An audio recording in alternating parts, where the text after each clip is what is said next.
Okay, Assalamualaikum warahmatullahi wabarakatuh. How's it going, everybody? Okay, I hope you have a great mood and healthy body and mind. Okay, in the last video we talked about cause and effect in the sentence, but now we will talk about cause and effect in the paragraph. Okay, before we start the learning, let's say basmalah, bismillahirrahmanirrahim.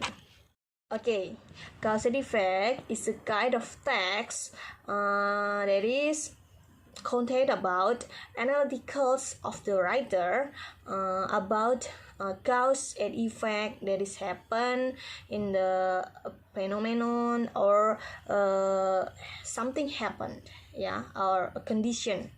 And then in the first paragraph, it's usually contained about the causes, and then the last paragraph is about the effect of the phenomenon or the situation happen, jadi cause and effect itu adalah paragraf yang berisi analytical penulis tentang sebab dan akibat, di mana di paragraf awal, paragraf pertama itu berisi tentang sebab-sebab dari suatu masalah tersebut, dan di akhir paragraf dia berisi akibat dari suatu masalah tersebut.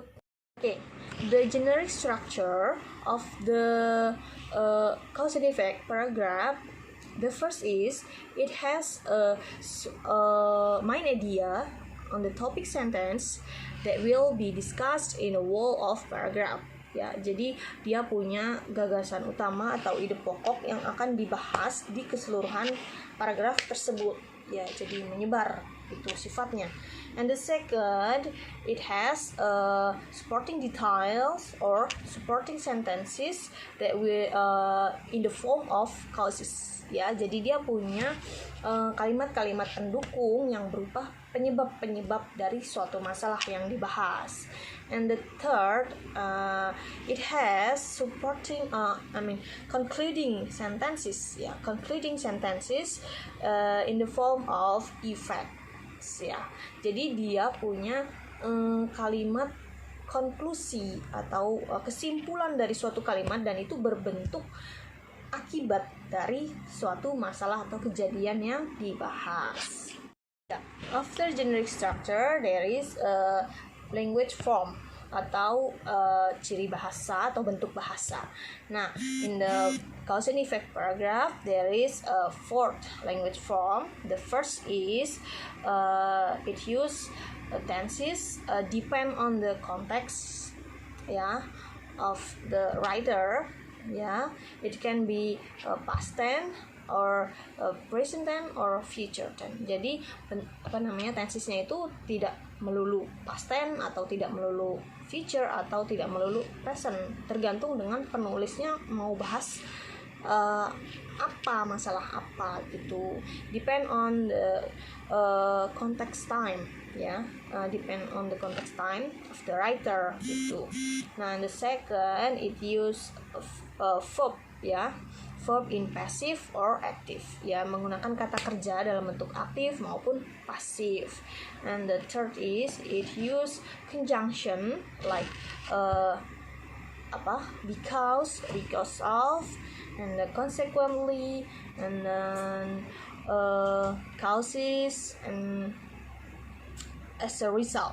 Dan masih banyak lainnya conjunction yang sudah kita bahas kemarin.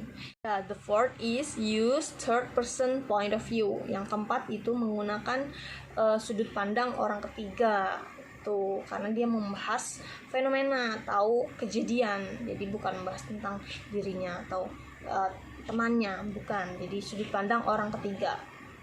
There is example of cause and effect paragraph. Listen it carefully.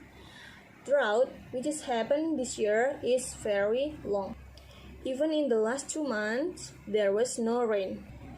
Moreover, with the very hot weather makes the surface of the soil is cracked and dry and causes the dust is flying away. In addition, the water that is stored in the irrigation couldn't be found anymore, so that there is no water which is flowing the farmers' rice. As a result, they suffered a failure in harvesting because the rice they planted is failed to grow, caused by this drought. Biasanya dalam teks di atas, dalam teks tersebut adalah yang pertama kita membedakan cause dan effect dan juga supporting detailnya.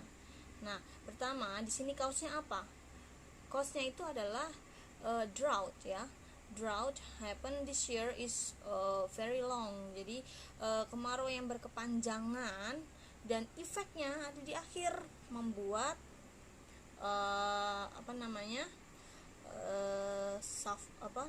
failure in harvesting ya, jadi membuat gagal panen. Nah, jadi cause-nya itu adalah kemarau berkepanjangan, efeknya membuat petani gagal panen. Kenapa sampai bisa gagal panen gitu? Kenapa sampai bisa gagal panen? Nah, itu dijelaskan di supporting detailnya. Supporting detail itu yang mana aja gitu. Oke. Pertama, yang di bawah itu, di bawah drought happen this year is very long. Itu ada makes the hot weather ya. The hot weather makes the surface of soil is cracked and dry ya. Jadi gara-gara kemarau berkepanjangan kan jadinya panas terus. Nah, suhu panas itu membuat permukaan tanah itu jadi retak dan berdebu gitu. Nah, yang kedua apa? Karena kering tadi membuat there is no water in the irrigation. Jadi nggak ada air di irigasi yang biasanya buat pengairan di ladang itu jadi nggak ada gitu. And the third apa? Nah, the third is farmers can't flowing the rice ya. Jadi para petani nggak bisa nyiram padinya gitu, nggak bisa nyiram padinya karena air diirigasi habis. Kenapa air diirigasi habis? Karena cuaca panas tadi, jadi airnya menguap gitu. Nah, setelah itu hal-hal tersebut terjadi mengakibatkan si petani gagal panen seperti itu. Nah, jadi untuk penjelasannya sampai di sini dulu, dan I will post the another kind of text of cause and effect. You have to choose where is cause sentences and where is supporting detail and where is the effect. Okay, dan kerjakan nanti di classroom. Okay, thank you for your attention. Wassalamualaikum warahmatullahi wabarakatuh.